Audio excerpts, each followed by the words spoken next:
was super busy this past weekend, but I will be uploading this on Monday night, so it's not gonna be too late. But it's still late nonetheless, so I apologize for that. Today we're going to be reading two separate parts. For Them and Royalty. For Them has 3 chapters and Royalty has 4. Also, we're going to be ending the first volume of the beginning after the end and starting on the second. I would have planned this better if I'd have known For Them was the end of the first volume, but you live and you learn. So yeah, I'm not gonna ramble on too much. I hope you guys are comfortable, wherever you are, whatever time zone you're in. And I hope you're ready to get back into this wonderful, wonderful story. Okay. So chapter 53, For Them, part 1. Lilia Helstia's point of view. Okay, so the daughter of the Helstias. We're going to her point of view. Cool. I'm shopping with Mommy and Lady Alice and Ellie. Ellie seemed a little bit disappointed that her brother didn't want to join us, so I was holding her hand to comfort her. Hey Ellie, do you like your big brother that much? Yeah, but he's a meanie for not shopping with us. I wanted to dress him up more, she pouted. Do you like me better or your big brother? After some time of thinking, she just responded, I like both. Lilia, what are you asking, Ellie? My mom asked, pulling my other hand. Lilia, what do you think of Arthur? He's a little scary. How is he so strong, Mommy? I thought kids like us couldn't be mages until we're all grown up. It wasn't fair. I've always dreamt of becoming a mage and making Mommy and Papa happy. My mom looked at Lady Alice. I guess it's because he's a very gifted child. But Alice, do you really have no problems with everything he told you? I don't mean to butt in on your parenting, but doesn't it just seem a little too weird? How did he get so powerful during this time? You've told me that he was pretty good at fighting even before the bandit attack. I saw Lady Alice shake her head. Of course I know he's hiding a lot of things. He probably doesn't know, but it's pretty obvious when he's lying. He tends to focus his gaze on one point and his voice turns monotone when he lies. It's pretty cute how he thinks he's being sneaky, actually. Tabitha, I know he's keeping things from us, and so does Ray, but we agreed on giving him some space until he's comfortable enough to tell us himself. I guess that's just what it means to be a parent. I know he doesn't mean any harm, so all we can do is just support him until he's ready. Lying is bad, little Ellie declared. I agreed with her on that. Yeah, Ellie, lying is bad. That's funny. I actually didn't know that about Arthur, like the whole focused view and monotone voice thing. I don't remember if the comic, detailed that or not. That's really interesting. Okay, so we're back to Arthur's point of view. I start concentrating on my mana core, distracted by a series of unexplainable sneezes.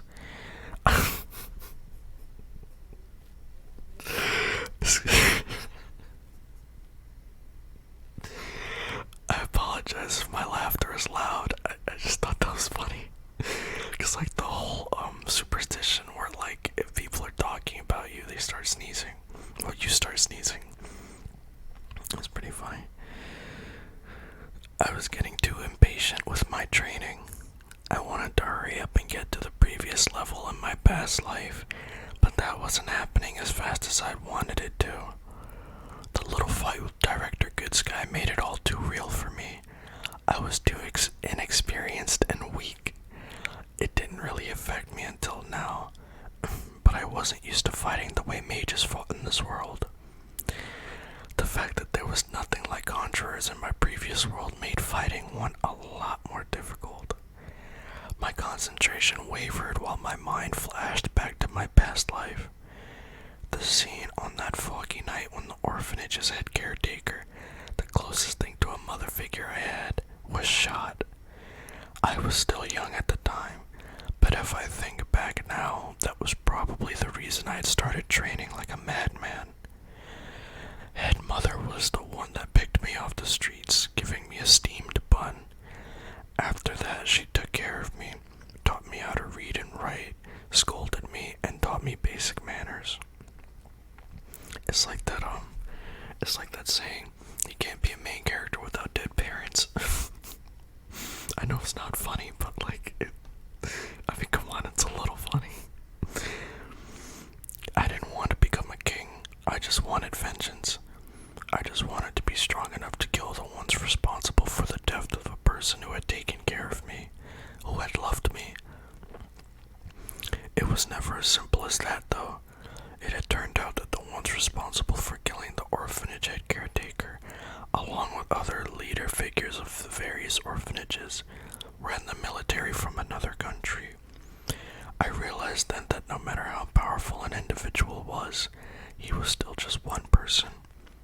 I needed authority along with my power. Becoming a king then served its purpose. The first thing I did when I was appointed king was destroy that country. I bloodied my hands with the corpses of hundreds of thousands of soldiers and millions altogether. The cruel thing, though, was that no matter what kind of revenge was taken, it didn't change what had happened to her. She still had died an unjust death. This life was going to be different. I wasn't gonna let the ones I treasured suffer. Sylvie nudged her wet nose at me, a concerned gaze fixed on my eyes. "I'm here, feel better," was what she seemed to say to me. Petting her head, I stirred myself out of my unpleasant memories.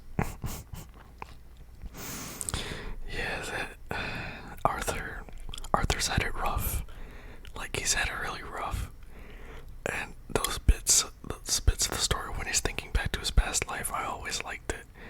Because, it gives some real insight to his character. 'Cause a lot of isekai, I guess.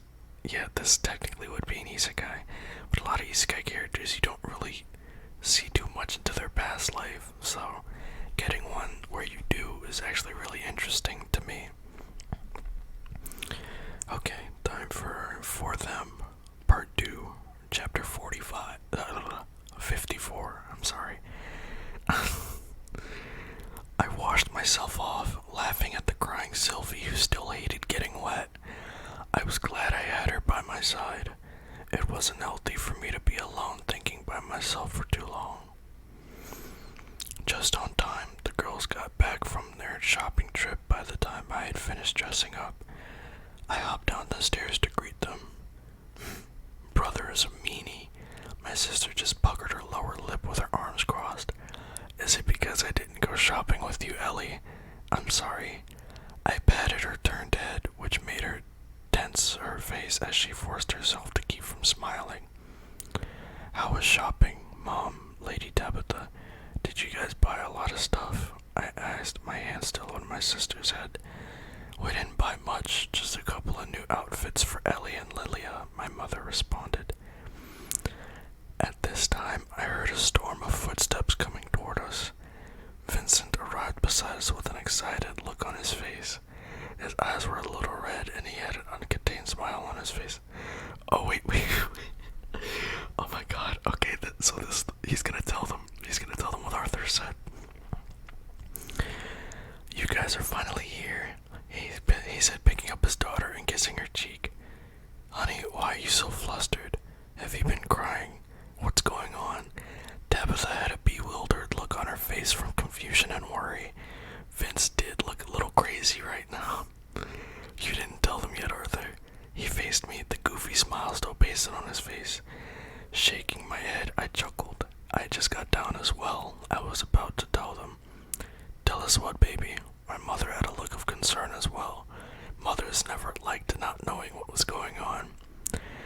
I discussed with Mr. Vincent about teaching Ellie and Lilia mana manipulation starting today. Of course, only if Lady Tabitha is okay with it. Tabitha just shook her head, looking at her husband. Wait, hold on. Is this some sort of prank? If it is, it's not funny. No, ma'am, I know both you and Sir Vincent aren't mages, but it is possible for Lilia to become one. I gave her a sincere look. No way. I've never heard of a method for teaching someone mana manipulation. I've been taught that it's up to the child's innate talent to awaken by herself. Why haven't I heard anyone else teaching kids then? Tabitha had a lot harder time believing that Lilia could become a mage than her husband did. I didn't blame her though. Vincent didn't even question me, which was surprising.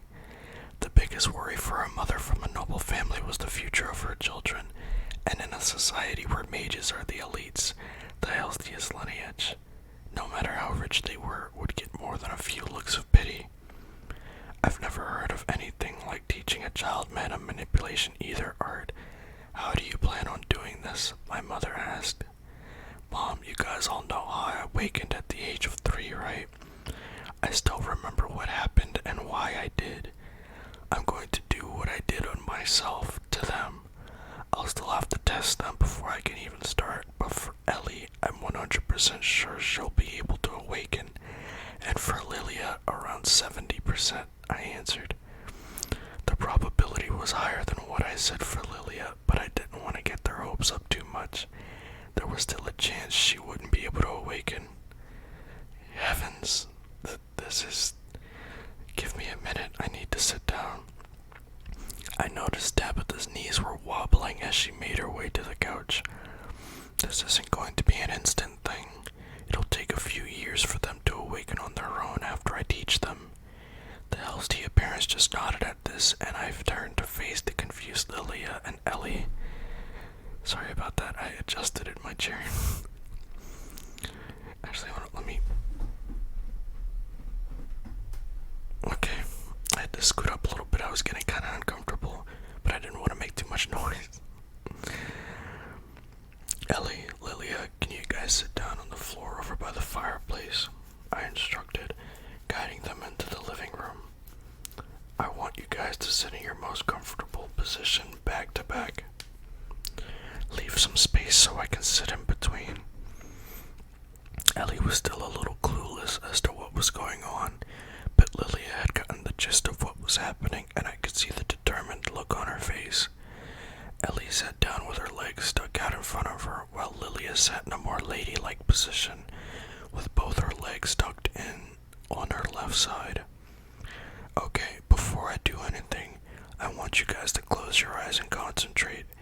If you try really hard, you'll be able to see some spots of light. Do you see it? I placed myself between them now as Tabitha, Vincent, and my mother all stared intently. Oh man, Arthur's really like even if he wasn't from another world and he was still able to do stuff like this, he would be like he would be so rich, he would go so far in this world. It's actually insane. And he's still like a child at this point. So you can only imagine how much stronger and smarter he's gonna get when he gets older. Anyway, chapter 55, For Them, part 3. No, I don't really see anything. I heard a murmur from Lilia. I expected as much, but I turned to see everyone with looks of panic on their faces. Ignoring them, I turned to face my sister and asked her for the same thing. I was less afraid of her seeing the light, but not recognizing what to actually spot. Thankfully, she responded, Brother, I think I see a small pretty light. The next step involved doing something that only I was capable of doing. I had to will mana of all 4 elemental attributes at once into their bodies. Doing this, they would be able to see a lot more clearly the specks of mana that were scattered in their bodies. Okay, I'm gonna start now. You guys will feel a little feverish, but I want you guys to endure it and just focus on the specks of light. As soon as I said that, I willed my quadra-elemental mana into them. The reason that all 4 elements had to be exerted into them was because the mana that had yet to gather and form a mana core was at its purest form, meaning all 4 elements needed to be exerted at the same power into their bodies to trigger any sort of responses from the dormant mana inside them. Lilia and Ellie yelped out a little in surprise. I think I see some of the lights. They're so pretty, exclaimed Lilia. Wow, so many, echoed my little sister. Okay, this part is important. I'm going to help you guys with this part, but your job is to try and connect all of the little lights, okay? Do you get that, Ellie? Pretend that all of the little lights are friends and they need to meet together. Can you do that for me, Ellie? This was the trickiest and longest part, and I had to make sure that they understood what to do. Okay, I think I get it. The lights are friends. Okay.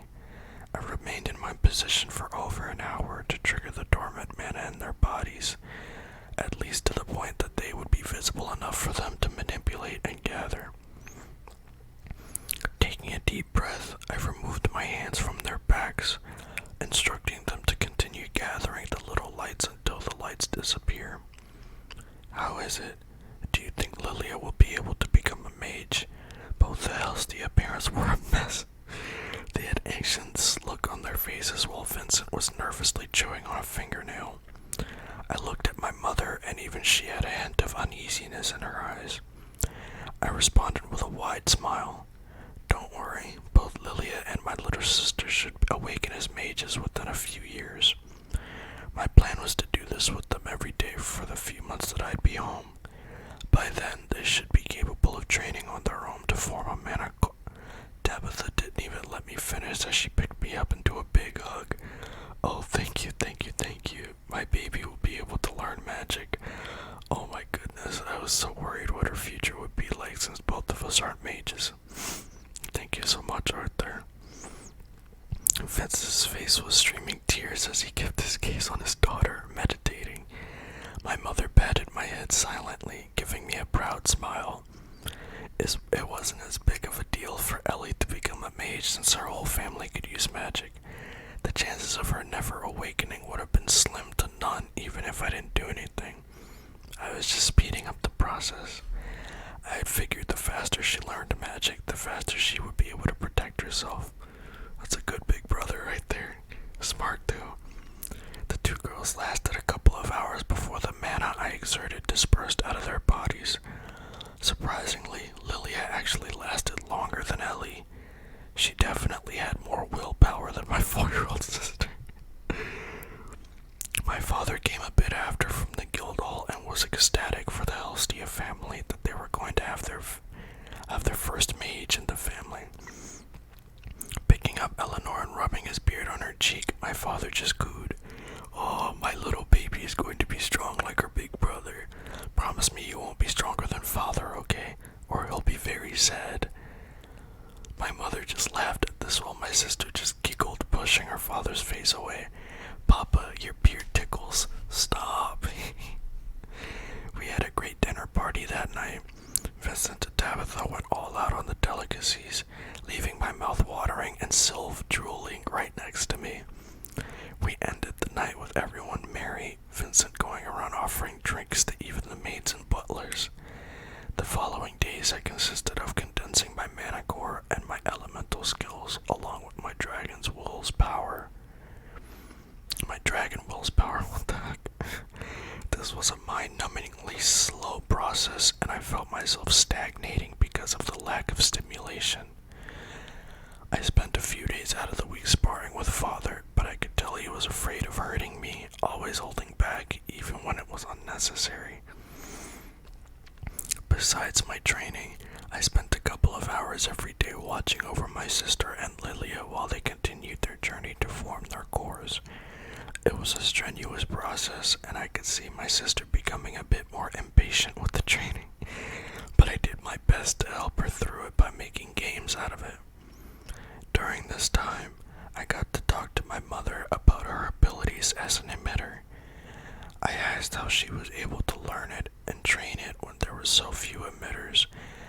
She smiled at me mysteriously, saying how a woman needed to have a few secrets of her own. I guess I would have to ask her again when she was feeling less secretive. That's kind of ironic coming from him. 2 weeks before my birthday and the start of my career as an adventurer, I was startled by loud, obnoxious knocks on the front door. Opening the door, the faces of the all too familiar group made my lips curl up. Oh my god. It's them. It's them. Oh my goodness. Oh, I'm so happy. I'm so happy to see them again. Okay. So now we're in volume 2. Chapter 56, Royalty, Part 1. Reynolds' point of view. As I absent-mindedly took a sip from my cup of coffee, a scalding sensation startled me out of my daze. Vince and I were seated around the small table on the outside patio as we discussed some business plans on the Helstia auction house. The topic had shifted towards the security parameters and how we were currently approaching the stages where it was necessary to completely restructure and enhance the guard teams. Alongside capable non-mage adventurers, we had recently managed to recruit a few long-range augmenters, making up an extremely powerful addition to the security force. While it was still widely prevalent for augmenters to go the melee route due to functionality and ease, ranged augmenters like archers and crossbowmen continued to be a much more powerful asset in defensive settings. Vince poked at me a few times whether conjurers should be employed for the upcoming event. I know how beneficial it'd be to have conjurers that could set up barriers and help support the augmenters, but I'm against it. I took another, more careful sip from my cup. You mind elaborating?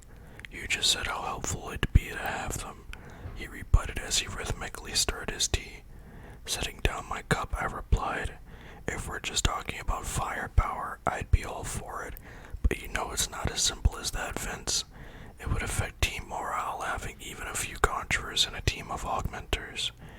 You know yourself how snobby most conjurers can get. I swear they think they're angel incarnates. Most of them think of augmenters as some sort of primitive beast for using their hands to fight. Even if we do manage to find a few that aren't so rotten, the team would start thinking we're hiring conjurers because I don't trust them. Vince's gaze was focused blankly on a stained smudge on the table. It was obvious what he was thinking. You have a point. I left you completely in charge of the security aspects, so we'll go with what you say.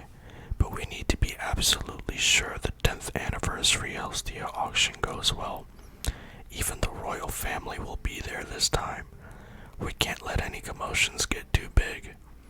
I simply nodded in agreement, giving my friend an appreciative smile. Oh right, we need to take your son with us to the 10th anniversary auction. He had mentioned he wanted a sword, right? I didn't know you had taught him how to use the sword. I expected the boy to take after you on the infighting style you're so good at with your gauntlets. I never taught him how to use the sword, Vince. He's already had a grasp of sword fighting since he was 4 years old. I let out, disbelieving the words that came out of my own mouth. You can't be serious. Lilia was still scared to go down the stairs by herself when she was 4. A bewildered Vince sputtered. I continued. He apparently learned by watching me train and reading books on swords. Vince, that's not even the part I care about. It's when we spar, though. His gaze when we practice, his reactions and fighting style. I don't feel like I'm sparring with my 8-year-old son. It feels like I'm fighting some veteran sword master. The only reason I can handle him right now is because his body is still immature, but the way he reacts to my moves is something that only comes with decades of experience in life or death fighting. I can't say I don't know what you're talking about. I sometimes find myself wondering if your son is actually only 8. Are you scared of him, Ray? He asked seriously. No, that's one thing I've become more and more sure of. No matter what, he's still my son. I know he cares deeply about his family, too, and that's all I could ask for as his father. It's really nice to see, like, how should I put this? Most isekai characters, they would never, like, they would just look at the character and be like, oh, he's just a genius, he's just a prodigy. But like with Arthur, the people around him are like, is he really like a child? Like, they're smart and they're paying attention to them. They're paying attention to him. That's what I should say. And it's really interesting to see their perspectives on like how he carries himself in his new body, and like even when talking about his fighting style, because his father's right, he's had years of experience with his fighting style. But I think there was something that he said in the comic that he didn't say in here. He was like, I think he alluded to it in here, but he didn't say it verbatim. He said something along the lines of, the only reason why, like, I can fight him right now, like, I can fight him with holding back right now, is because it feels like he's not used to his body. Like, he seems like a master, like, not used to the body he's using. And that right there, I was like, he was right on the nose without even knowing it. It's actually kind of crazy. But yeah, I don't know. It's really interesting. Okay, so now on chapter 57, Royalty, part 2. And we're back to Arthur's point of view. Nice. During these past 2 months, it was evident that there had been progress in Lilia's and my sister's mana manipulation. It was no longer necessary to infuse my mana into them anymore, so they were able to train by themselves now. Of course, it would still take a few years for them to form a mana core, especially Ellie and her short attention span, but I did drill into the both of them the importance of keeping their training a secret. I didn't need to remind my parents and the Elstia family that keeping this a secret was important, but it was blatantly obvious that the 4 of them were excited for the day Lilia and Ellie would awaken. Sylvie had been sleeping much more these past 2 months, but there were changes that became noticeable. For one, her intelligence was rapidly increasing. Her thoughts to me were more intricate and contained complicated emotions that went past just hungry or sleepy. In the few short months after she was born, it felt like she had gained years of emotional intelligence.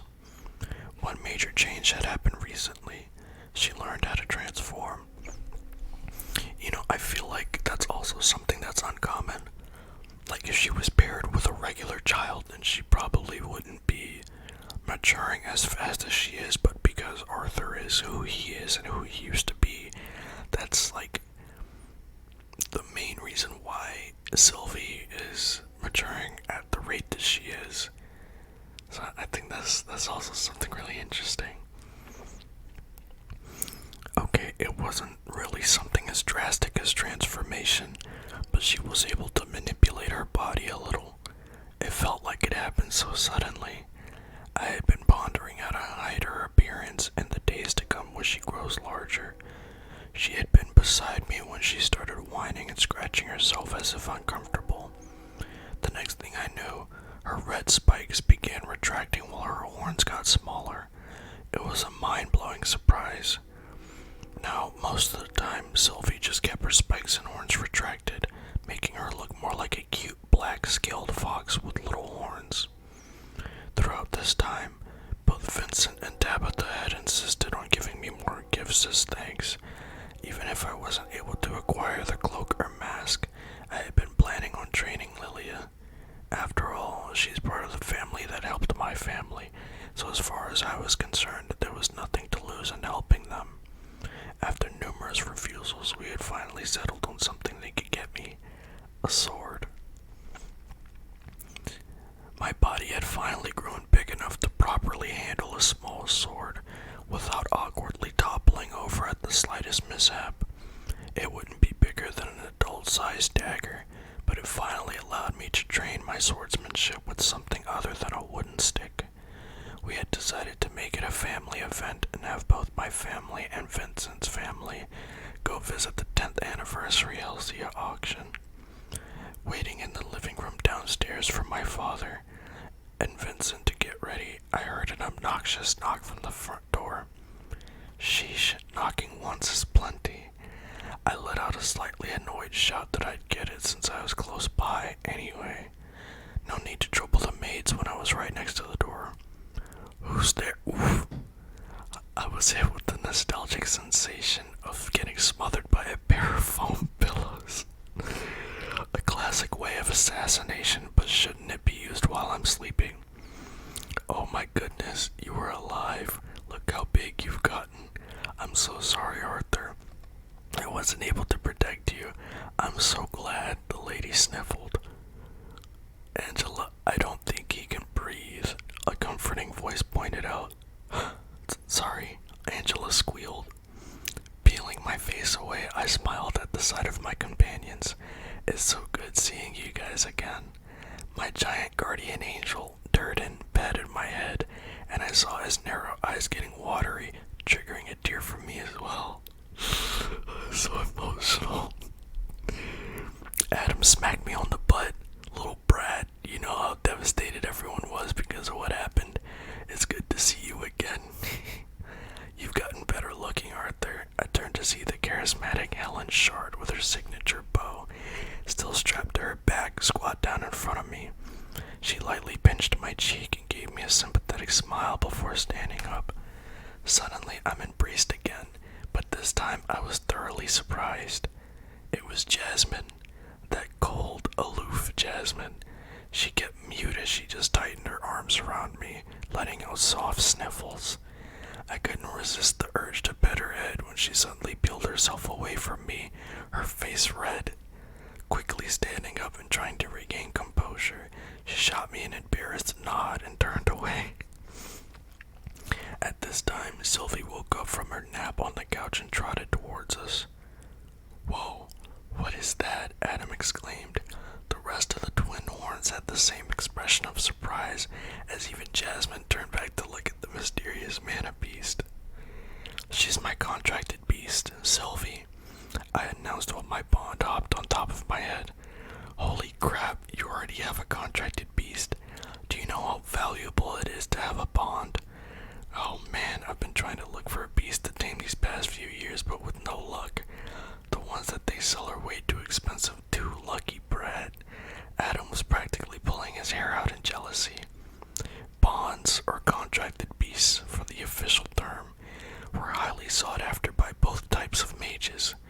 It was a bit more advantageous for conjurers since, while the master prepared spells, the bond would be able to protect them.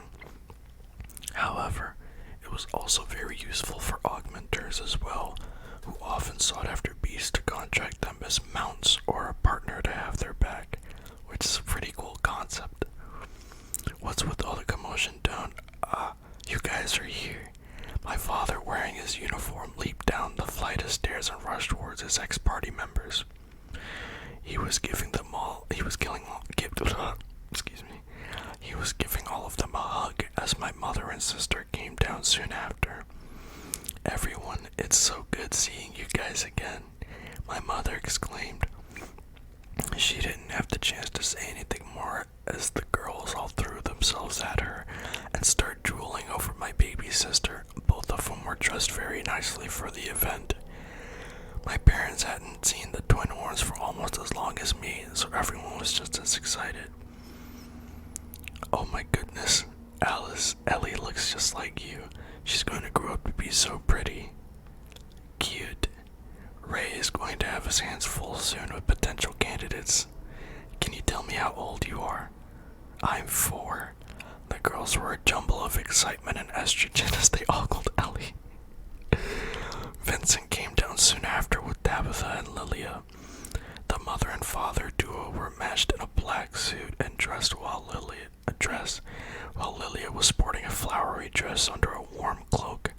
After everyone introduced each other, it was decided that the twin horns would come with us to the Helstia auction house for the 10th anniversary event. On the way there, I filled them in on what had happened after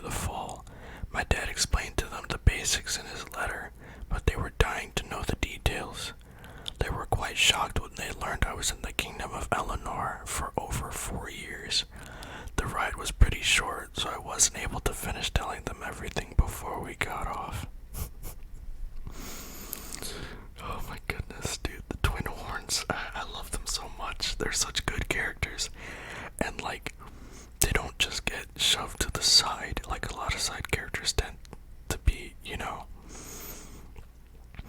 And another thing I like about this story is, for me, I'm not against what's it called, lucky pervert moments or whatever. And it's not like that's what that was. It was just, she hugged him and was smothering him with her boobs. But I really like the story because that doesn't happen often. Like, I don't know how to explain it. Like, a lot of take Mushoku Tensei, for example. There are, like, a slew of perverted moments in that show. And I like the show, but I don't like it nearly as much as this. Because a lot of the times the perverted moments tend to ruin, like, the seriousness of the story and things like that.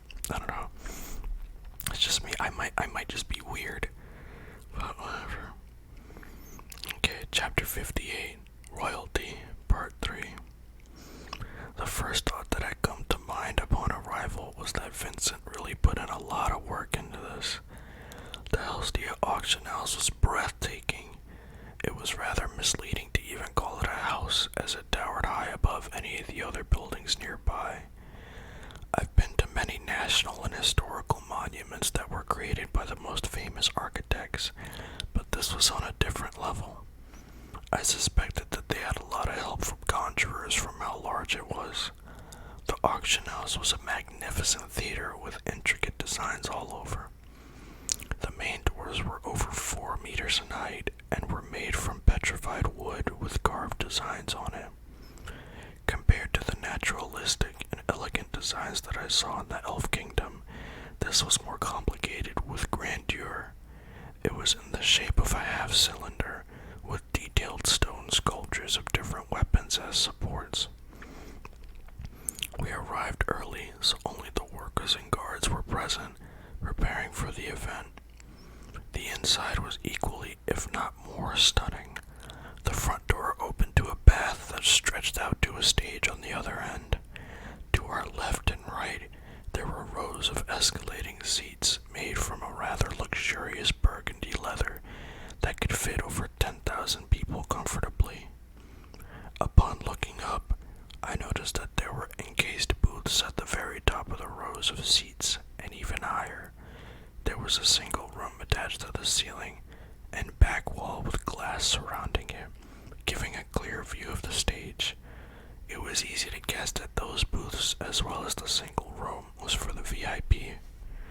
Turns out, that VIP room on the ceiling was the room we'd be seated in. Father and the twin horns, who had decided to help my father and the guards to prepare for any unwanted commotions or outbreaks, were the first to separate from us. Vincent separated from us after, as he barked out orders at the workers, and readied the host to greet the more important guests. Tabitha led us to the room, making us comfortable inside the carefully designed and furnished area that was meant for only the most distinguished and wealthy guests. There was a wine rack and a few reclining seats and tables with closer seats by the window. I made myself comfortable on a seat closest to the window. The auction house was soon a panorama of cheerful and excited noise, as more and more people, who were no doubt people of some sort of influence, began filling the lower seats. There were some groups that seemed more distinguished than the rest, who were personally escorted by the host to their booths. No doubt they were some of the more affluent nobles in the kingdom. Growing bored of the hordes of overdressed nobles chatting eagerly amongst themselves, I shifted my attention to Lilia as she was teaching some sort of clapping game to Ellie. I couldn't help but smile to myself as the both of them broke into a fit of giggles when either of them messed up and were flicked gently in the ear as punishment. Time passed by rather slowly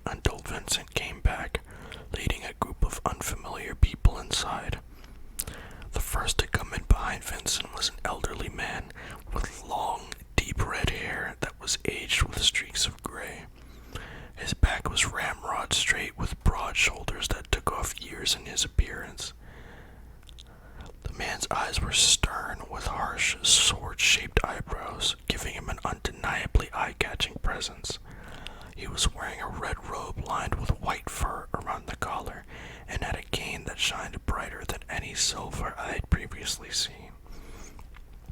Trailing closely behind him was a lady that looked a few years older than my mother, while my mother had a lovely, sweet, friendly ambiance. This lady's facial features reminded me of an ice sculpture, refined, elegant, noble, and of no flaws, but also cold and devoid of emotion. She was wearing a shimmering silvery white dress that complemented her dark blue hair that draped over her shoulders like a well-kept tapestry. Behind the lady, of whom I assumed was the man's wife, were two younger kids that could only be their kin. The older child, a boy that looked to be about the age of 13 or so, took more after his father, with his serious brown eyes, straight brows, and his short mahogany hair that had a shiny luster just like his father's. It was apparent as to what he would look like a few decades down the road. Despite his fierce looks, however, there was a sort of unrefined charisma that was different from his father's. It was the sort of charisma that would make him the center of any group. The younger one, a girl that looked to be about my age, surveyed the room carefully before locking eyes with me. It would still be a couple of years until she started maturing, but needless to say, the potential was there. I couldn't help comparing her to Tess.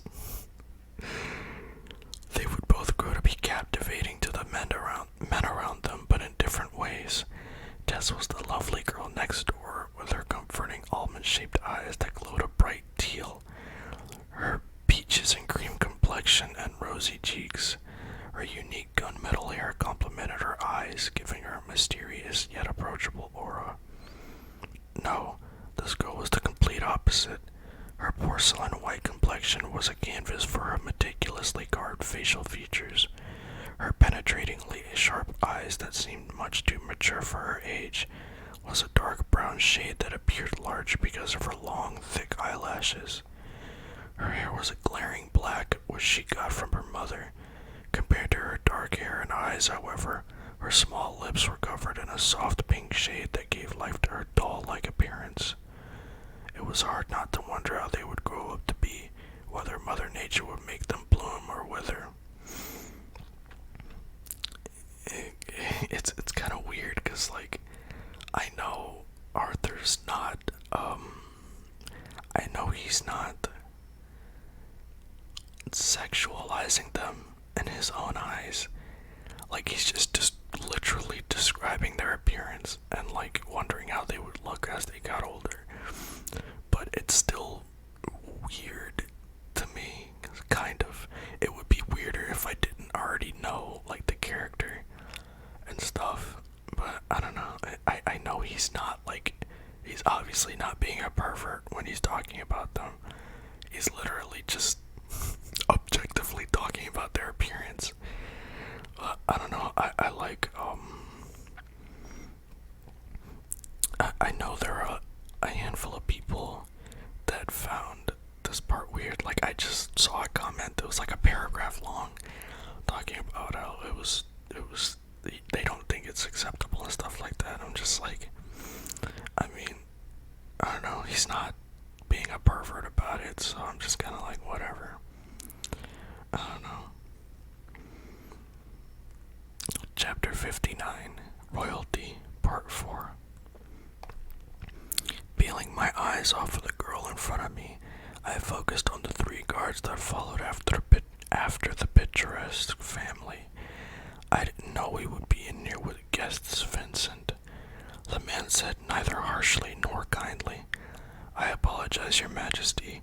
I assumed you wouldn't mind having a few other people with you. You remember my wife, Tabitha, right? Well, these are our close family friends, he introduced, waving his arm in our direction. After regarding us for a moment, his lips curled up into a smile. If they are your friends, Vincent, then they are mine as well. It's a pleasure to meet you. At least we'll have some company besides these guards, the lady giggled. I raised an eyebrow in surprise at the sharp contrast in the woman's personality to her appearance. She seemed much more welcoming despite her intimidating looks than her husband. Everyone, as you all may know, I'd like you all to meet the King and Queen of Sapin. Introduce yourselves to King Blaine Glader and Queen Priscilla Glader and their children, Curtis and Kathleen. At this, my mother, who was holding my sister, Tabitha, and even Lilia dropped down, genuflecting. I don't know what that word means, I'll have to look that up later. I got on and lowered myself a moment later as well. Giving us a nod, the king gestured for us to stand. No more of this now. No need to be stiff, we're just here for the auction after all. As I got back up, Sylvie peeked her head out from under my robe where she was sleeping, surveying curiously the new faces. She chirped, tilting her head. I thought I heard a gasp from one of the guards in the rear, but I wasn't able to tell since their faces were covered. Oh my, what a cute little mana beast. Queen Priscilla's face brightened up at the sight as she made her way towards me. The king and the two children's eyes looked towards my direction as well. The guards took a step forward as well, making sure they were close enough to react in case something happened to the queen. She just hatched a few months ago. Her name is Sylvie. Come on and say hello, I responded. She cooed while hopping out of my robe and stretching her body like a cat. I assume this little mana beast is your bond, young man. The king came closer, kneeling down to get a closer view of Sylvie. I just gave a wordless nod. It should be fine with Sylve's appearance the way it is. How fortunate you are to have a mana beast. Even infant ones are not easy to tame, yet she looks to be very obedient. Well, we're able to communicate mentally, so it's more like a mutual agreement rather than obedience, I simply shrugged. What? You mean to tell me that you are under an equals contract? We all turned our heads to face the source of the voice. It was one of the hooded guards behind the children. Damn, did I say something I wasn't supposed to? I'm not sure what that is, but she was the one that initiated the contract, so I think so. I shrugged, hoping to switch the topic. Was it that big of a deal who formed the contract? Let me take a closer look at your bond, the hooded guard exclaimed, creeping closer to us. Before I could decline, the king stepped in. This isn't the time nor the place to study someone else's pet. You're being rude, Sebastian.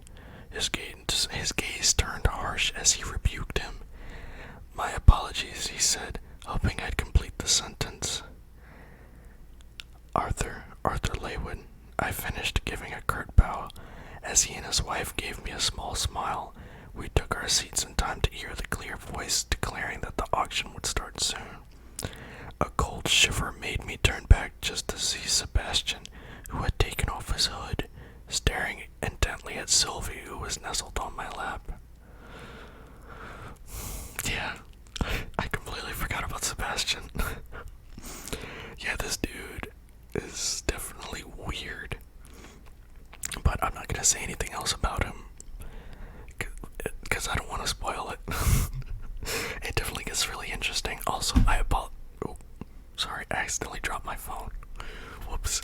I was about to say I apologize if my laughter is a bit too loud, and then I just make a very loud noise with my phone, so I apologize for that too. But yeah, I hope you guys really enjoyed these last two parts. I'm glad that we finally got through Volume 1, and we're getting into Volume 2. Volume 2 is also really good. I don't think there's a volume of this story that I don't like. One day I'm gonna buy all of, like, the physical copies, because, I don't know, man. I already have a manga collection, but this would be, like, the first light novel that I would have in my collection, so that's gonna be good. Anyway, like I said, thank you guys so much for watching. I hope you enjoyed the story so far. Thank you so much for watching. If you're still awake, if you're asleep, I hope you're resting well. And I hope you have a good night or a good day or whatever time of day it is for you, whatever time zone you're in. I apologize that I keep rambling. I don't have like a script or anything to go off of. So I'm just just going off of the top of my head. But yeah, I hope to see you guys next time. I forgot what I usually say, but yeah, I'll see you guys next time.